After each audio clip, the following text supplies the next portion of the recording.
Halim sedang menunjukkan begini cara sayang kepada ibu. Wahai kalian yang tak menghormati ibu, yang menyepelekan ibu, yang merendahkan ibu. Malam ini lihat, beliau tidak ada ceramah, tidak ada tausiah, tapi langsung dibuat begini cara menghormati ibu. Ini sekarang banyak orang tak menghormati ibu. Berapa banyak ibu yang awalnya bantu-bantu, lama-lama jadi pembantu. Dulu dia tidak tarawih, kenapa? Karena kita menangis merengek di rumah. Sekarang di hari tuanya dia tidak tarawih juga. Kenapa? Dia menjaga cucunya. Berapa banyak itu terjadi. Jangan sampai. Dia tidak pernah menolak cucunya, dia sayang. Tapi kita yang berpikir, berapa kali dia tidak jadi sholat duha karena kita kencing di kaitnya. Berapa kali dia tidak tarawih karena kita menangis merengek sampai subuh datang. Berapa kali dia tidak iktikaf karena kita. Andai dia masih hidup hari ini, datang, belikan pakaian yang paling dia suka, belikan perhiasan kalau ada. Andai tidak cium tangannya, tapi yang sudah meninggal dunia, jangan lupa kau doakan Rabbil firli wali walidayya warhamhuma kama rabbayani shaghira. Berdoa pun kau tak mau, apalagi yang akan kau bawa menghadap Allah SWT. Meregang nyawa dia melahirkan engkau, 9 bulan 10 hari kau menumpang di perutnya, 2 tahun kau menyusu, melahirkan, menetes darahnya dalam badanmu. Andai kau gendong dia dari Palembang, jangan sebut Palembang lah Pak Ustaz, dari Pekanbaru Riau, kau gendong dia sampai ke Makkah, kembali lagi, belum tentu dapat menebus satu teriakannya saat melahirkanmu. Lalu apa yang bisa kau lakukan? Datang seorang ibu pergi ke tempat servis HP. Nak, tolong anak lihatkan HP saya rusak kayaknya. Dia periksa, ini enggak rusak bu. Terus, memang anak ibu enggak nelpon. Kenapa kau tidak telepon? Datang dia ke rumah anaknya. Nak, ibu enggak ada uang mau buka puasa, bisa minjam 100.000? Apa kata si anak? Sebentar ya ma, aku tanya istriku dulu. Ini Ustaz dapat dari mana? Ada yang kirim WA grup. Jadikan ibumu seperti raja, maka rezekimu akan diberikan Allah seperti rezeki raja-raja. Bukan hadis, dapat dari grup WA. Ini ibu minta terus sholat tarawih, tapi sang anak sudah tidak bisa. Aku mau hentikan saja sholat tarawih ini, karena mau buat tenda ini tidak bisa. Tiangnya bambu, sudah bocor. Kita stop saja sholat tarawih bersama ini. Apa kata si ibu? Buatlah sholat tarawih terus, nanti Allah akan berikan engkau gedung yang besar. Dengan gedung besar itu kau akan tetap sholat tarawih. Mana gedung besar itu? Inilah dia gedung besar. Langsung dikabulkan Allah Subhanahu wa taala. Karena setelah Allah langsung orang tua. Wa qadara rabbuka alla ta'budu illa iyyah. Allah sudah wajibkan engkau menyembah Allah. Setelah Allah, wa bil walidaini ihsana. Kedua orang tua. Jangan kau lawan ibumu. Kayak anak-anakku, jangan kau lawan ibumu. Karena kau lawan ibumu, kau tak pernah mencium kebahagiaan. Walaupun hartamu banyak, kau akan berenang dalam air mata penderitaan sampai kematian datang. Ada pezina hidup di dunia senang, ada pecandu narkoba hidup di dunia senang, tapi orang yang durhaka tetap dapat dosanya dibalas Allah di akhirat. Di dunia coba dapat. Ustaz, kalau di akhirat dapat, di dunia dapat, untuk apa lagi di dunia? Yang di dunia itu DP-nya. Nanti di akhirat akan kau dapatkan cash-nya. Oleh sebab itu jangan main-main dengan ibu. Datang seorang laki-laki, ya Rasulullah, izinkan aku mati syahid. Karena orang yang mati syahid itu tidak akan merasakan sakratul maut illa kal qars, seperti cubitan pada tangan. Izinkan aku mati syahid, karena kalau aku mati syahid tidak akan ada azab kubur. Izinkan aku mati syahid, karena kalau aku mati syahid tidak akan ada hisab, langsung masuk surga. Nabi bertanya, alaka min ummin, ibumu masih hidup? Ibumu ada di rumah? Ya. Ilzam rijlaiha fathammal jannah, urus tapak kakinya, akan kau dapati surga di sana. Tak perlu kau mati syahid, tapak kakinya kau urus, kau dapati surga di sana. Kalau tapak kakinya kau urus dapat surga, apalagi kau urus kepalanya, apalagi kau urus badannya. Pulang dari sini, urus ibumu, mandikan dia, belikan pakaian yang baik, cari makanan kesukaannya. Kalau dia sudah meninggal, maka kau datang ke sana, langsung dapat tisu. Bapak Ibu yang dimuliakan Allah Subhanahu wa taala. Ini Ustadz suaranya menggelegar nih, marah apa? Enggak, saya tak marah. Terus dikasih aja alim buka nasi kuning tadi, makanya suara menggelegar. Dimasukkan Pak Kapolda daging sama ayam 3. Masya Allah, ini kari Palembang nih Pak Ustaz. Mantap, menggelegar suara kita di luar. Bapak Ibu yang dimuliakan Allah Subhanahu wa taala, datang seorang laki-laki, kata Nabi sallallahu alaihi wasallam, nanti akan ada laki-laki yang datang kemari minta doanya, doanya kabul. Sahabat heran, kami yang hidup sama Nabi, kami yang perang sama Nabi, kami yang jihad sama Nabi, kenapa mesti minta doa dia? Dia tidak pernah ketemu Nabi. Pokoknya nanti kalau dia datang, minta doa sama dia. Setelah Nabi SAW meninggal, barulah dia datang. Orang itu bernama Uwais Al-Qarni. Kenapa doanya makbul? Dia merawat ibunya. Kalau ibumu kau rawat, doamu dikabulkan Allah Subhanahu wa taala. Apa yang kita lihat malam ini adalah buah bakti kepada seorang ibu. Ya Rasulullah, man ahaqqun nas bi husni sahabati?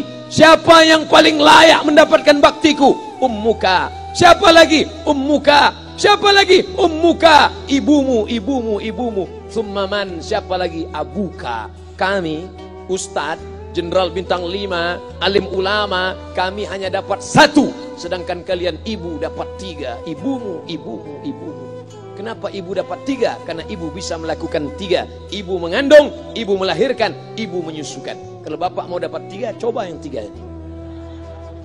Pulang dari sini, pergi ke tempat jual kelapa muda, beli 1. Jangan dibelah, ikat di perut 9 bulan 10 hari.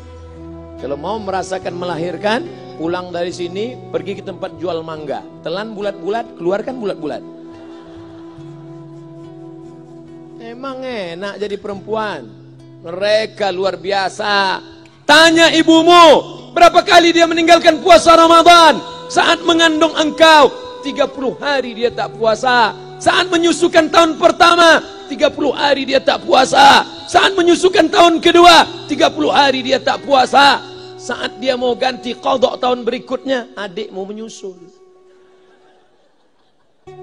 Hari ini dia belum mengqadha puasanya, dia terhutang di hadapan Allah. Lalu apa yang bisa kau lakukan? Malam ini betul-betul disadarkan. Alhamdulillah, ibu saya masih hidup, umurnya 70 tahun. Saya akan pulang dari kajian malam ini. Nampaknya malam ini saya yang ceramah, saya yang tausiah. Tapi saya mengambil pelajaran. Pulang dari sini, saya akan lebih sayang pada emak saya. Saya lebih cinta kepada ibu saya. Saya malu, saya hanya pandai berceramah, berkata, tapi orang sudah mengamalkannya langsung. Haji Halim membelikan gelang ibunya 2 kali sampai 4 kali setahun. Gelang cincin. Sudah dibelikan 2 bulan, hilang. Kemana? Ada orang susah tadi aku kasih. Ternyata itu yang membuat rezeki melimpah ruah. Maka rezeki buah yang sudah matang harus kita joloknya dengan apa? Dengan berbakti kepada ibu. Bapak Ibu yang dimuliakan Allah, saudara-saudaraku yang dimuliakan Allah Subhanahu wa taala. Ibu ini luar biasa. Sampai-sampai ibu, Ustaz jangan nunjuk pakai tangan kiri lah. Oke, pakai kanan. Ibu, andai ngomong ibu salah, tetap dikabulkan Allah Subhanahu wa taala. Ada seorang ibu memanggil anaknya, "Ya Juraij, wahai Juraij." Anaknya sedang beribadah. Ibadah pada Allah atau nyambut ucapan ibu? Allah lebih mulia, dia diam. "Ya Juraij." Dia tetap diam. "Ya Juraij." Dia tetap diam. Dia tidak jawab seruan ibunya. Sampai akhirnya ibunya berkata, apa kata ibunya? "Allahumma la tumitshu hatta turihi wujuhal mumisat." Jangan matikan Juraij sebelum matanya melihat wanita, maaf, tunasusila. Jangan matikan Juraij sebelum matanya melihat wanita tunasusila, WTS PSK, orang nakal, orang jahat. Tidak mungkin ahli ibadah matanya melihat orang jahat. Tapi takdir berkata lain. Tak lama setelah ucapan sang ibu, ada seorang WTS PSK hamil. Tidak diketahui suaminya, ditangkap, ditanya, "Siapa yang menghamilimu?" Apa kata si perempuan? "Yang menghamiliku adalah Juraij." Sampai Juraij ketika difitnah, perempuan wanita susila itu ditanya, "Siapa yang menghamilimu?" Ternyata dia berkata, "Juraij." Akhirnya mereka menangkap Juraij. "Juraij, ternyata engkau selama ini pura-pura saja menjadi pelaku ibadah. Engkau ternyata sudah menghamili perempuan ini." Mereka menghancurkan tempat ibadah Juraij. Tapi kemudian Juraij sabar. Dia katakan, "Nanti tunggu anak itu lahir, kalian baru tahu." Setelah tak lama anak itu pun lahir. Dan mereka bertanya, Mereka bertanya kepada anak kecil yang belum bisa bicara, "Ya gulam, wahai anak kecil, man abuka? Who is your father?" Siapa bapakmu? Hai anak kecil, siapa bapakmu? Juraij menusuk pusar anak itu dengan telunjuknya. Dia mau tunjukkan kepada orang ramai bahwa dia tidak salah, dia tidak pezina, dia tidak melakukan perbuatan dosa. "Ya gulam, hai anak kecil, man abuka? Siapa bapakmu?" Apa kata anak kecil itu? Ko boy, ko sapi, boy penjaga sapi, pengembala sapi. Bapakku pengembala sapi. Barulah orang Yahudi tahu ternyata ra'il ghanam yang menghamili PSK perempuan jahat tadi adalah penggembala sapi. Lalu kenapa fitnah itu terjadi? Allah mengabulkan doa si ibu sebelum Juraij mati. Matanya pernah melihat wanita tuna susila. Oleh sebab itu ibu jangan sampai kalau marah sama anak memanggil anak dengan kata-kata yang tak baik. Setan, hantu.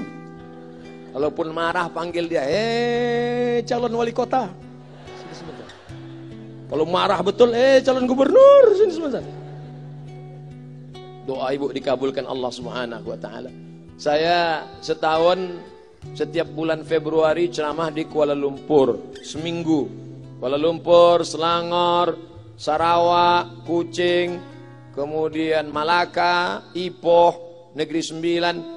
Ketika saya tausiah datang ibu-ibu makcik Malaysia. Assalamualaikum. Waalaikumsalam. Ustaz Somad. Ya. Saya nak jumpa dengan emak Ustaz. Loh, ngapa jumpa emak saya? Jumpa saya lah. Ustaz pasti dididik oleh seorang ibu. Saya ingin jumpa ibu Ustaz. Saya sangka dia mau jumpa saya. Ternyata ibu di tengah para habaib diambil diri seorang profesor, dibalik diri seorang gubernur, wali kota, Kapolda. Di dalam diri mereka ini adalah orang-orang luar biasa, tapi dilahirkan oleh perempuan-perempuan yang super luar biasa. Betul? Mereka ini semua dibesarkan perempuan. Makanya ada ungkapan al-jannatu tahta aqdamil ummahat, surga di bawah telapak kaki ibu. Tapi ada yang mengatakan itu dulu Pak Ustaz, sekarang sudah berubah, surga di bawah telapak kaki babysitter.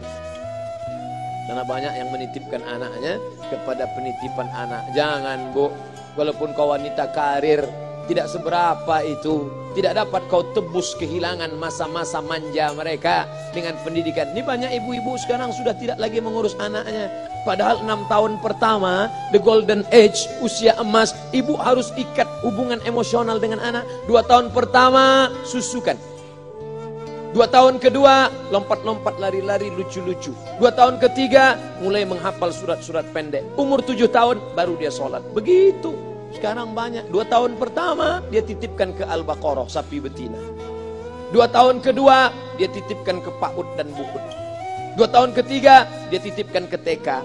Akhirnya anak putus kontak. Setelah anak remaja, baru ibunya nanya, Ustadz, kenapa anak saya lebih mau curhat sama pacarnya daripada sama saya?